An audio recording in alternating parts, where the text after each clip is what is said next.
ಹಿಂದೂ ಕಾರ್ಯಕರ್ತ ಸುಹಾಸ್ ಶೆಟ್ಟಿ ಕೊಲೆಯ ಬೆನ್ನಲ್ಲೇ ಈಗಾಗಲೇ ಮಂಗಳೂರಿನಿಂದ ಅವರ ತಾಯಿಯ ಹುಟ್ಟೂರಾಗಿರುವಂತಹ ಪುಳಿಮಜಲುಗೆ ಈಗಾಗಲೇ ಅಂತಿಮ ಯಾತ್ರೆಯನ್ನು ಮಾಡಲಾಗ್ತಾ ಇದೆ. ಅದರ ಜೊತೆಗೆ ಅಂತ್ಯ ಸಂಸ್ಕಾರಕ್ಕೂ ಸಹಿತ ಎಲ್ಲ ರೀತಿಯಾದಂಥ ಸಿದ್ಧತೆಯನ್ನು ಮಾಡಿಕೊಳ್ಳಲಾಗಿದೆ. ನೀವು ದೃಶ್ಯದಲ್ಲಿ ನೋಡಬಹುದು, ಇದು ಮಂಗಳೂರು ಜಿಲ್ಲೆಯ ಬಂಟ್ವಾಳ ತಾಲೂಕಿನ ಪುಳಿಮಜಲು ಎಂಬ ಅಡಿಕೆ ತೋಟ. ಈ ಅಡಿಕೆ ತೋಟದ ಮಧ್ಯದಲ್ಲಿ ಅವರ ಅಂತ್ಯ ಸಂಸ್ಕಾರಕ್ಕೆ ಈಗಾಗಲೇ ಎಲ್ಲ ರೀತಿಯಾದಂತಹ ತಯಾರಿಗಳನ್ನು ಮಾಡಿಕೊಳ್ಳಲಾಗಿದೆ.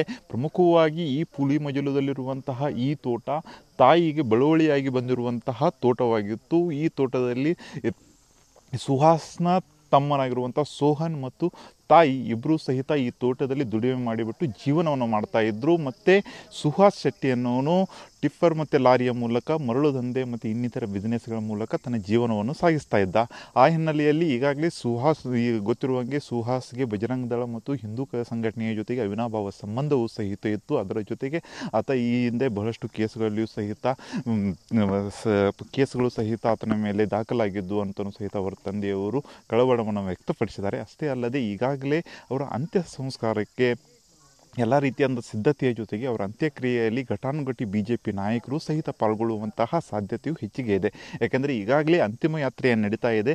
ಅಂತಿಮ ಯಾತ್ರೆಯಲ್ಲಿ ಮಂಗಳೂರು ಜಿಲ್ಲೆಯಲ್ಲಿರುವಂತಹ BJPಯ ಬಹುತೇಕ ಎಲ್ಲ ಶಾಸಕರು ಭಾಗವಹಿಸಿದ್ದಾರೆ. ಅಷ್ಟೇ ಅಲ್ಲದೆ ಕಲ್ಲಡ್ಕ ಪ್ರಭಾಕರ್ ಭಟ್ ಸೇರಿದಂತೆ BJPಯ ಮುಖಂಡರು ಮತ್ತು RSSನ ಮುಖಂಡರು ಸಹಿತ ಈ ಅಂತಿಮ ಯಾತ್ರೆಯಲ್ಲಿ ಭಾಗವಹಿಸಿದ್ದಾರೆ. ಅವರು ಎಲ್ಲರೂ ಸಹಿತ ಇಲ್ಲಿ ಅಂತ್ಯಕ್ರಿಯೆಗೆ ಬರ್ತಾರೆ. ಅವರ ಜೊತೆಗೆ ಸಾವಿರಾರು ಹಿಂದೂ ಕಾರ್ಯಕರ್ತರು ಸಹಿತ ಈ ಅಂತ್ಯ ಸಂಸ್ಕಾರಕ್ಕೆ ಬರುವ ಹಿನ್ನೆಲೆಯಲ್ಲಿ ಪಕ್ಕದಲ್ಲಿರುವಂಥ ತೋಟವನ್ನು ಎಲ್ಲವನ್ನೂ ಸಹಿತ ಕ್ಲೀನ್ ಮಾಡಲಾಗಿದೆ. ಯಾಕಂದರೆ ಬೆಳಗ್ಗೆಯಿಂದಲೇ ಎಲ್ಲ ರೀತಿಯಾದಂಥ ಸಿದ್ಧತೆಗಳನ್ನು ಸಹಿತ ಅವರ ಕಾರ್ಯಕರ್ತರ ತಂಡದಿಂದ ಮಾಡಲಾಗ್ತಾ ಇದೆ. ಯಾಕಂದರೆ ಪ್ರಮುಖವಾಗಿ ಪುಳಿಮಜಲದಲ್ಲಿರುವಂತಹ ಈ ತೋಟ ಪೂರ್ತಿಯಾಗಿ ಓನ್ಲಿ 2 ವೀಲರ್ಗೆ ಬರುವಂತಹ ಸ್ಥಳ ಆಗಿತ್ತು. ಈಗಾಗಲೇ JCB ಅಂತಂದು ಇಲ್ಲಿ ಪೂರ್ತಿಯಾಗಿ ರಸ್ತೆಯನ್ನು ಮಾಡೋದ್ರ ಮೂಲಕ ಜನರು ಇಲ್ಲಿ ಬಂದುಬಿಟ್ಟು ಅಂತ್ಯಕ್ರಿಯೆಯಲ್ಲಿ ನೀಟಾಗಿ ಭಾಗವಹಿಸುವುದಕ್ಕೆ ಎಲ್ಲ ರೀತಿಯಾದಂಥ ವ್ಯವಸ್ಥೆಯನ್ನು ಸಹಿತ ಮಾಡಲಾಗಿದೆ.